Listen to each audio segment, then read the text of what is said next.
And joining me now is Republican Congresswoman Nancy Mace of South Carolina. Congresswoman, welcome back to Meet the Press. Good morning. Let me start with the Electoral Count Act. Just 9 House Republicans voted for it. You're somebody who is very concerned about what happened on January 6th. I'll be honest with you. I'm surprised you didn't vote for it. Why? Well, and as you know, Chuck, I was very outspoken about January 6th and the days and weeks leading up to it and thereafter for months on end. But when you look at what actually happened, the Constitution worked on January 6th. The Vice President was not allowed constitutionally to overturn the results of the Electoral College.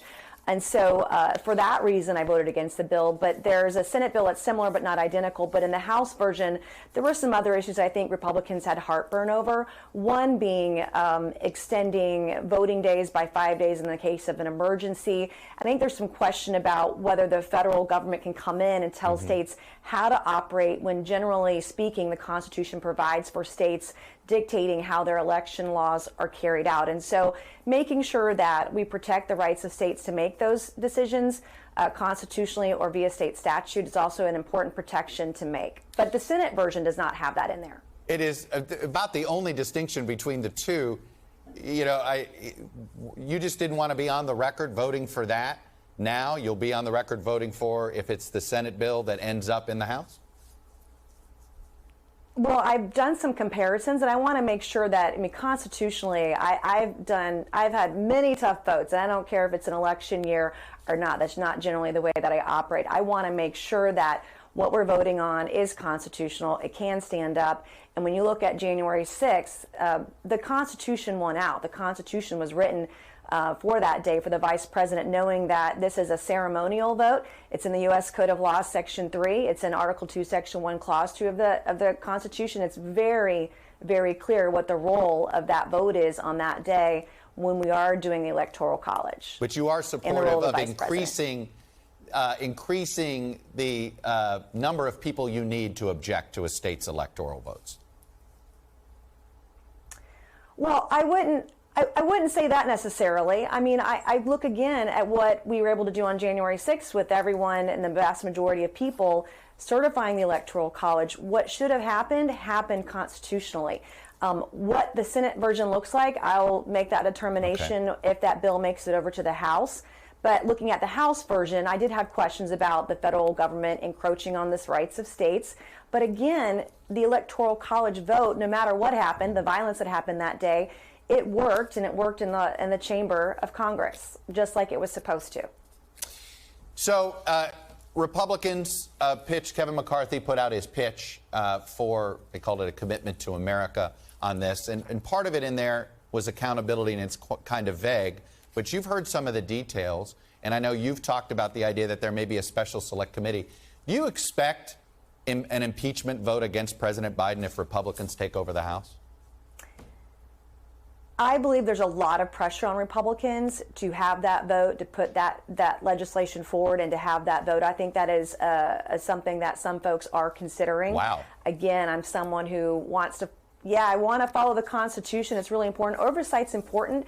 But when I think of oversight of the federal government, I'm thinking about the waste, the fraud, and the abuse for the COVID-19 funding. You saw this administration just charge 44 people with a crime of stealing from the federal government $250 million. Those are the kinds of things that we need to make sure we have oversight on. Getting to the origins of COVID-19, better understanding how it happened, regardless of what side of the aisle you're on. We want to make sure that it doesn't happen again, at least in our lifetime, and we're keeping everyone safe in our country and around the world, too. But if these impeach Biden votes come up, how are you going to vote? Again, I'm going to read how that bill is filed, what's in it, what evidence there was. I didn't vote to impeach the former president of the United States because I felt like due process was stripped away. I will not vote for impeachment of any president if I feel that due process has been stripped away for anyone. And I typically vote constitutionally, regardless of who's in power. I want to do the right thing for the long term, because this isn't just about today, tomorrow, this year's election. This is about the future of democracy. This is about protecting our Constitution. This is about protecting our freedoms and making sure my children and your children, everyone, their grandchildren too, grow up in the best country that it can be. And we have to work together. and figure out the path forward, because the far fringes, the far right, far left, isn't going to cut it for the vast majority of Americans today. I can't get over the first thing you said, which you said it's very likely that we're going to see impeachment votes. I mean, is this good for the Republican Party that the first, basically they take over the House and then hold impeachment votes on Biden? Does that not just continue everything that they claimed that the party had been claiming they were pushing back against? If that happens, I do believe it's divisive, which is why I push back on it personally when I hear folks saying they're going to file articles of impeachment in the House. I push back against those comments because we need to be working together. And I have been very open. I'm a conservative who works with Democrats. Maybe I'm a unicorn here, but it's really important to me and the future of our country that we're listening to our constituents, that we tackle, for example, jobs in the economy. Right. Small businesses and large businesses are really having trouble with hiring. Inflation is still an issue. Going back to overturning of Roe v. Wade, that is an issue for the vast majority of Americans. So how are we going to build consensus on these issues that matter to voters and all of our constituents? And that's where our focus really should be at this juncture, as opposed to following a shiny object or chasing that rabbit down a hole, when we need to be working together. Have you eliminated the prospect of ever supporting Donald Trump for president again? I'm very much hopeful, and I think you'll see this on both sides of the aisle. You'll see a deep bench of Republicans and Democrats who will be running for president in 24. I hope that's what happens. As you know, I got through a very difficult primary, one of the only Republican House members to do that this election cycle.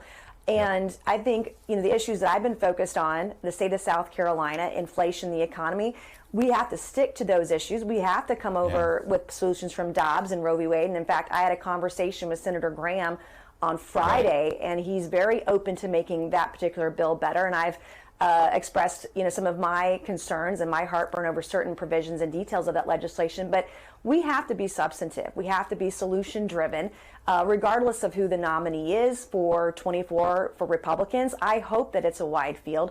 I hope that we see a woman on the ticket. I'm very excited about the process. It sounds like you're not a never coming out of the woodworks. At the end of the day, it sounds like you're not a never Trumper. That if he's the nominee, you're going to support him? I'm going to support whomever Republicans nominate in 24. Okay. All right. Nancy Mace, Republican Congresswoman from South Carolina. Always appreciate you being willing to come on and share your perspective with us. Nice to see you. Thank you. Thanks for watching our YouTube channel. Follow today's top stories and breaking news by downloading the NBC News app.